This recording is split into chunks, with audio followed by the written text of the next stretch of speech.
US లో doctor గా స్థిరపడాలని అనుకుంటున్నారా? అయితే అతి తక్కువ ఖర్చుతో ఎగ్ ప్లస్ తో సాకారం చేసుకోండి.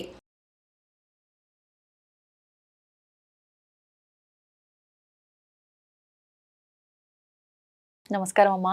నమస్తే తల్లి. అమ్మా, ప్రతి ఒక్కరు కూడా చెప్తుంటారు పెద్దవాళ్ళు, సీతారాముల్ని ఆదర్శంగా తీసుకోండి, భార్యాభర్తలు అంటే వాళ్ళ ఉండాలి అని చెప్పి, ఆదర్శ దంపతులు అని.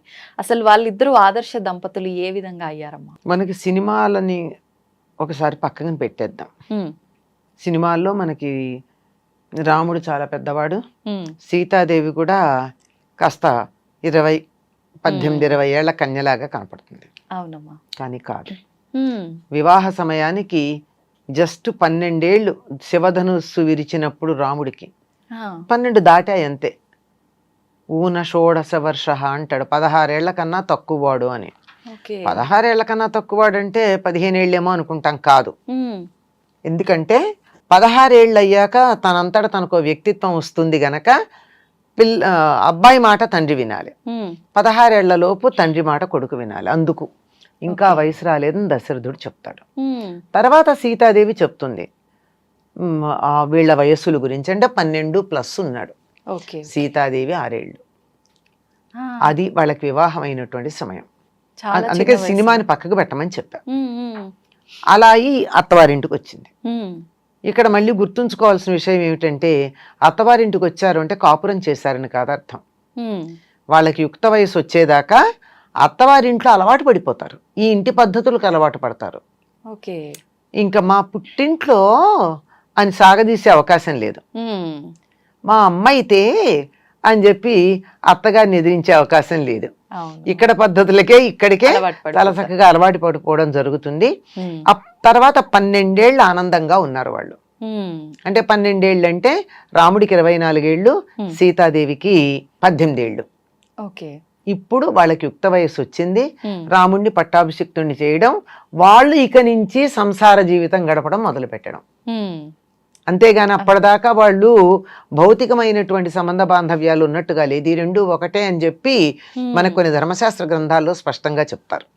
రామాయణంలో దీని గురించిన క్లారిటీ లేదు, ఎందుకంటే ఆ రోజుల్లో ఇలా ప్రశ్నలు అడిగేవాళ్ళు లేరు గనక అందరికీ తెలుసు కదా, చెప్పేదే ఉందన్నట్టు వెళ్ళిపోతుంది. ఆ సందర్భంలో ఆ తర్వాత వాళ్ళిద్దరు ఆనందంగానే ఉన్నారు. ఎలా గడిపిందంటే, బాలేవ సీత పసిపిల్లలాగా గడిపిందట అత్తగారుల అంతఃపురంలో. 4 అక్క చెల్లెళ్ళు కూడా 3 అత్తగారుల దగ్గర ఎంతో ముద్దు మురిపాలతో పెరిగారు. ఎందుకంటే వీళ్ళకి ఆడపిల్లలు లేరు, చాలా చక్కగా పెరిగారు. అరణ్యవాసానికి బయలుదేరేటటువంటి సమయంలో అప్పటి వరకు సీతాదేవి నోరెత్తి మాట్లాడినటువంటి సందర్భం మనకు కనపడదు. రాముడు వచ్చి రేపు పట్టాభిషేకం అన్నాడు, చాలా సంతోషించింది. మర్నాడు వచ్చి వనవాసం అన్నాడు. పట్టాభిషేకం అంటే దానికి సంబంధించిన నియమాలన్నీ పాటించాలి కదా, బ్రహ్మచర్యం ఇత్యాదులన్నీ. దర్భ మీద పడుకోవాలి, ఉపవాసం చెయ్యాలి, ఇవన్నీ ఉన్నాయి. ఇవన్నీ చేసింది పాపం. మర్నాడు వచ్చి వనవాసం అన్నాడు.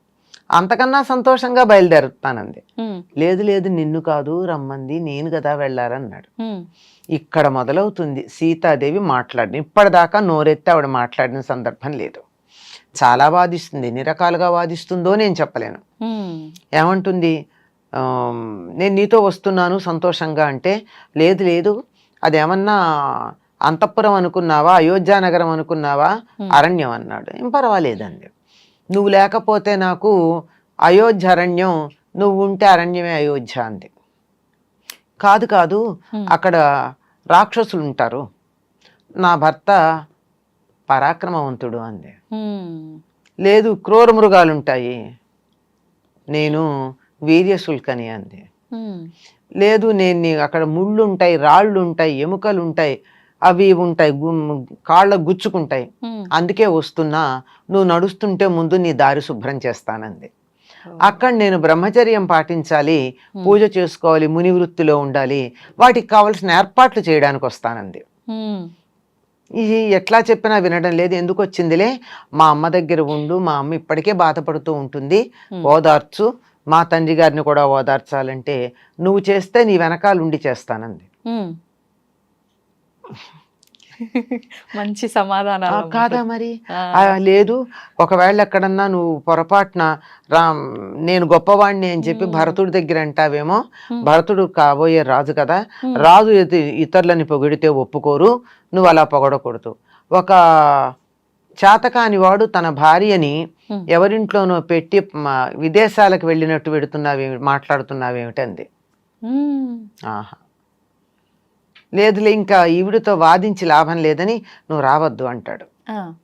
అంటే అవునులే, పురుష వేషంలో ఉన్న స్త్రీకిచ్చి వివాహం చేశానన్న సంగతి తెలియక మిథిలాధిపతి అయినటువంటి మా తండ్రి విదేహరాజు సంతోషంగా ఉన్నాడు అంటుంది.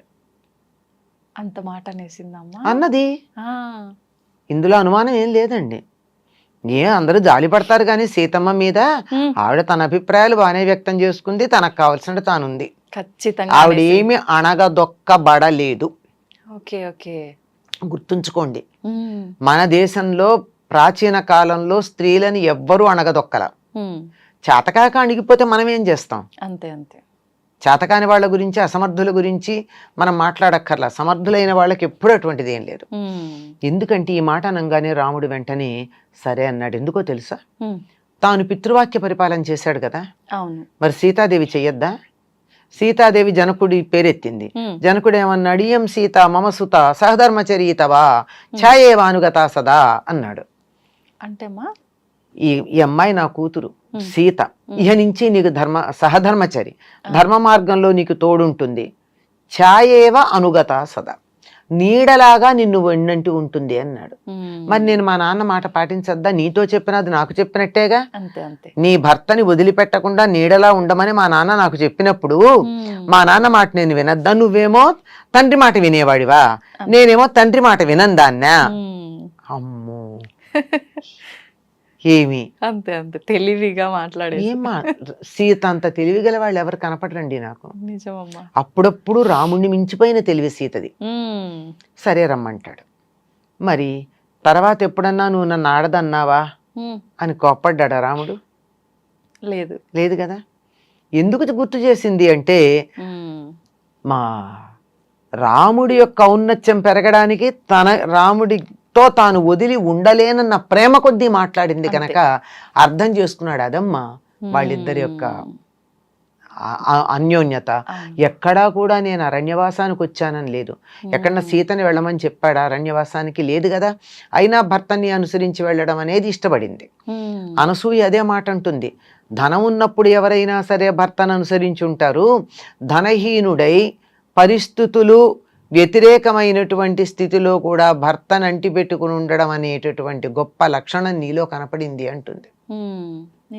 కష్టకాలంలో వెంటుండాలి కదా, ఉన్నావు నువ్వని. అరణ్యవాసంలో 13 ఏళ్ళు ఎంత ఆనందంగా గడిపారంటే అంత ఆనందంగా. సీత ఆడిందాట, పాడింది పాట. అలా చెట్టు వంక ఎక్కడన్నా చూసిందంటే రాముడు వెంటనే లక్ష్మణుడు వంక చూస్తాడు.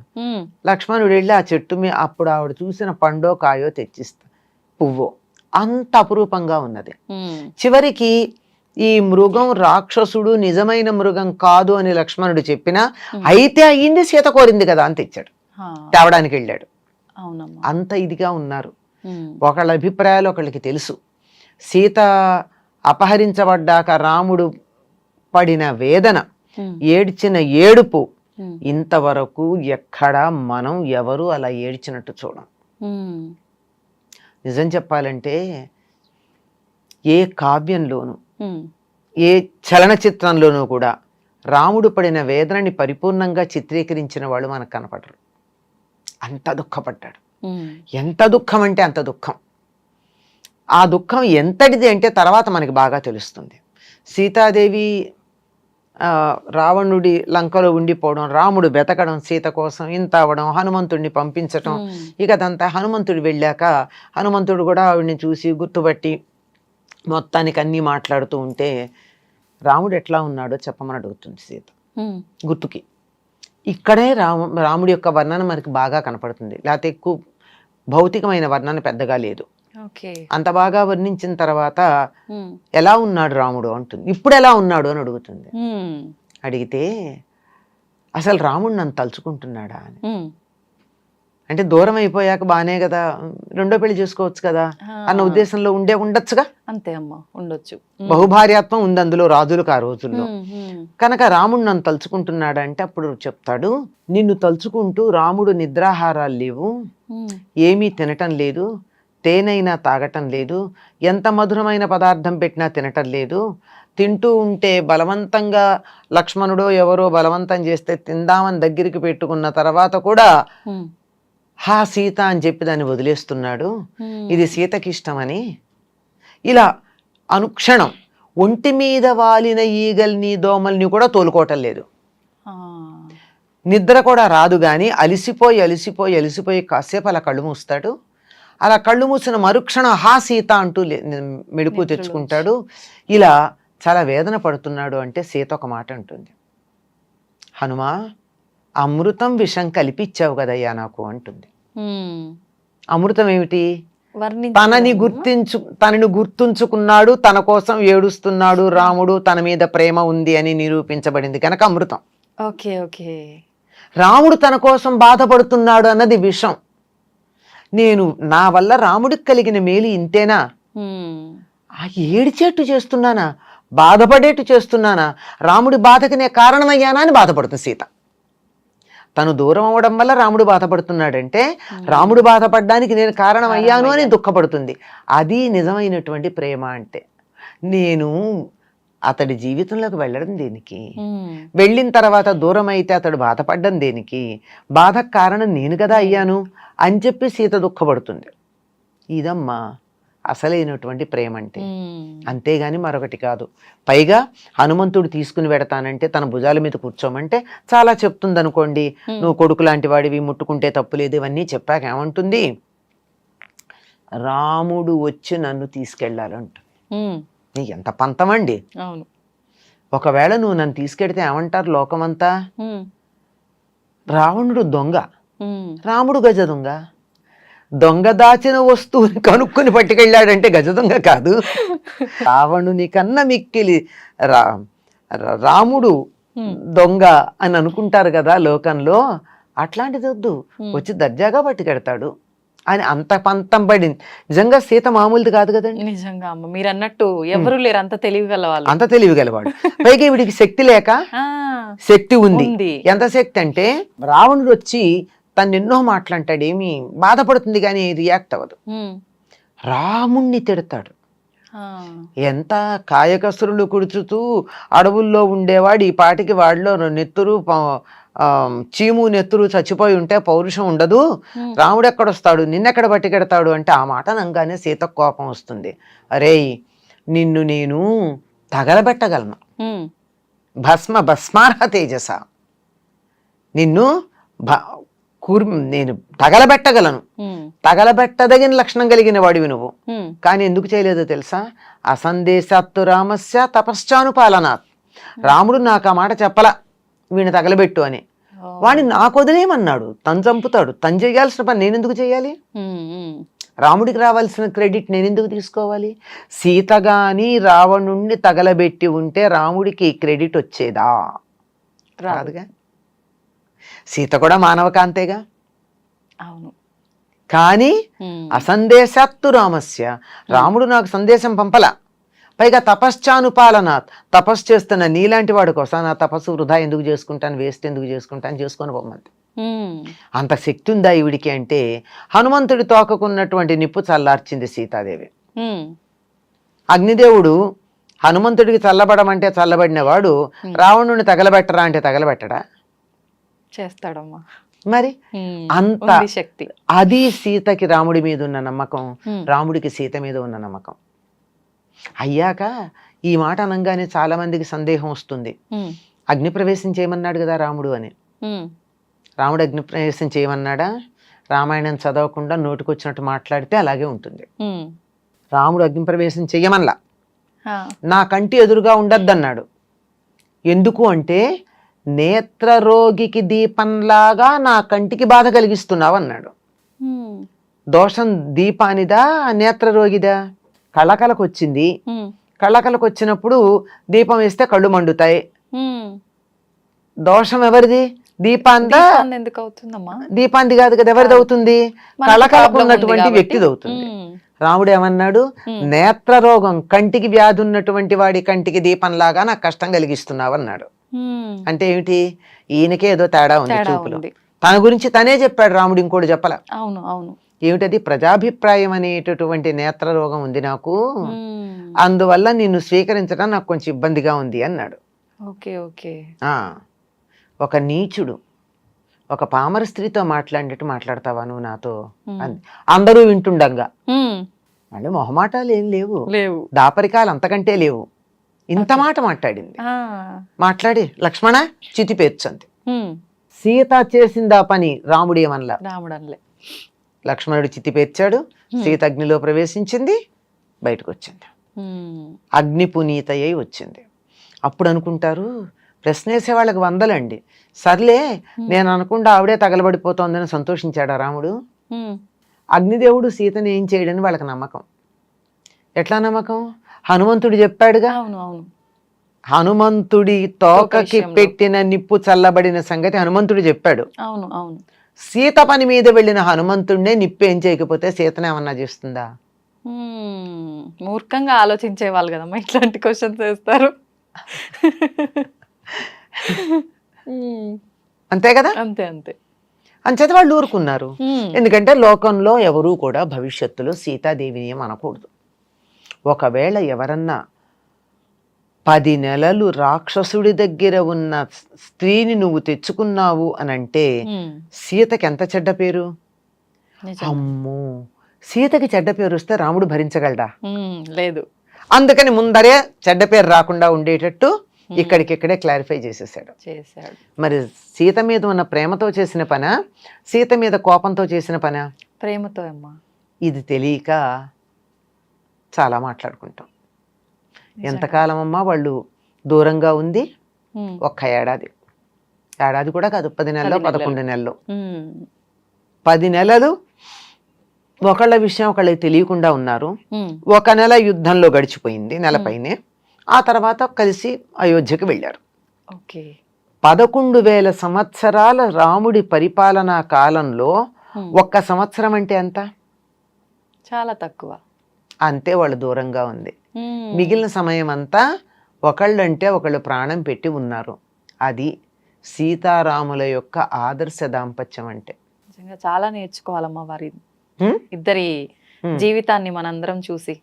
చాలా నేర్చుకోవాలి. వాళ్ళు ఎలా ఉన్నారంటే 2 శరీరాలు ఒకే ఆత్మలా ఉన్నారమ్మా సీతారాములు. ఒకళ్ళ ఆలోచన ఒకళ్ళకి తెలుసు, ఒకళ్ళు ఏమనుకుంటున్నారో ఒకళ్ళకి తెలుసు, తెలియకుండా లేరు. ఇప్పుడు ఎందుకమ్మా అలా ఉండలేకపోతున్నారు? ఈ జనరేషన్లో ఒకప్పటి కాలంలో పెద్దవాళ్ళు కూడా అంటే భార్యాభర్తల మధ్య అన్యోన్యత అనేది ఉండేదమ్మా. ఇప్పుడు రాను రాను జనరేషన్లు మాట్లాడుకున్నారు కూడాను. ఇప్పుడు సీతాదేవి అన్న మాటలకు రాముడికి కోపం రావద్దా? రావాలి. ఇంకో సందర్భంలో కూడా నీకు రాక్షసులతో శత్రుత్వం లేదు కదా, వాళ్ళని చంపుతానని ఎందుకన్నావు అని అడిగింది సీత. వాళ్ళు ఏమన్నా శత్రుత్వం రావడానికి 3 కారణాలు ఉంటాయి. సొమ్ము దొంగతనం చేయడం కానీ, అబద్ధం చెప్పడం కానీ, స్త్రీలను అపహరించడం కానీ, ఇట్లాంటివి ఏమన్నా చేస్తే వస్తాయి. అవేం లేవు కదా. అవును. అంటే దానికి సమాధానం చెప్పాడు రాముడు. అంతేగాని ఇది మగవాళ్ళ వ్యవహారం నీకెందుకు, ఇది రాజ్య వ్యవహారాలు ఆడవాళ్ళకి అవసరమా, ఇట్లాంటి మాటలు మాట్లాడా? లేదు, మాట్లాడా. ఇవాళ అయితే అలా కదా. మనం ఆ మధ్య ఒక యాడ్ కూడా చూశాను. ఏదో వ్యవహారాలు మాట్లాడుకుంటూ ఉంటే కోడలు వచ్చి మాట్లాడితే ఆడవాళ్ళు మాట్లాడకూడదు అనేది టీవీలో యాడ్ చూశాను నేను. అంటే లేదు నేను ఈ వ్యాపారం చేసి డబ్బు సంపాదించానని చూపిస్తూ ఉంటుంది. అంటే ఎంత సమాజంలో, ఈనాటి సమాజంలో దురభిప్రాయాలు ఉన్నాయి. ఆ రోజుల్లో ఒకళ్ళనొకరు గౌరవించుకునేవారు. వ్యక్తిగతంగా తన మీద తనకి నమ్మకం ఉన్నటువంటి వ్యక్తి, ఆత్మగౌరవం ఉన్నటువంటి వ్యక్తి ఎదుటి వాళ్ళని గౌరవిస్తాడమ్మా. అలా పరస్పరం గౌరవించుకునేటటువంటి వాళ్ళ మధ్య సంబంధాలు బాగుంటాయి. తన మీద తనకే నమ్మకం లేనటువంటి అసమర్థుడికే, అసమర్థుడు అవ్వచ్చు, అసమర్థురాలు అవ్వచ్చు, అటువంటి వాళ్ళే ఇతరులతో సర్దుకోలేరు, తగాదాలు వస్తాయి. చేతకానితనం, అసమర్థత, అనుమానం, బలహీనత, ఇవి కారణాలు. ఇవన్నీ తీసి పక్కన పెట్టేస్తే హ్మ్. అందరూ రాముడు సీత అంత ఆదర్శంగా కాకపోయినా కొంతలో కొంత అయినా మంచిగా ఉండొచ్చమ్మా నిజంగా. ఆదర్శం ఎప్పుడు అంత దూరంలోనే ఉంటుందమ్మా, దాని దరిదాపుల్లోకి వెడితే చాలు. ఓకే. ఉమ్. వెళ్ళాలంటే మీరు చెప్పినట్టు ఈ దుర్గుణాలన్నీ పక్కన పెట్టాలి. అనుమానం ముందర పక్కకు పెట్టాలి, ఉమ్, అహంకారం పక్కకు పెట్టాలి, ఆత్మగౌరవం ఉండాలి. నిజంగా. నాకుంది కనుక నీకు కూడా ఉంది అని నేను గౌరవించాలి. ఉమ్, నేను చాలా గొప్పండి, ఉమ్, నేను ఆత్మగౌరవం ఉంది నాకు, కానీ నీకుంటే నేను భరించలేనే, ఉమ్, ఇది ఎక్కువైపోయింది. అది వచ్చింది. ఇది అవునమ్మా. చాలా మంచి విషయాలు తెలియజేశారమ్మా నిజంగా. ధన్యవాదాలమ్మా. నమస్తే అమ్మా.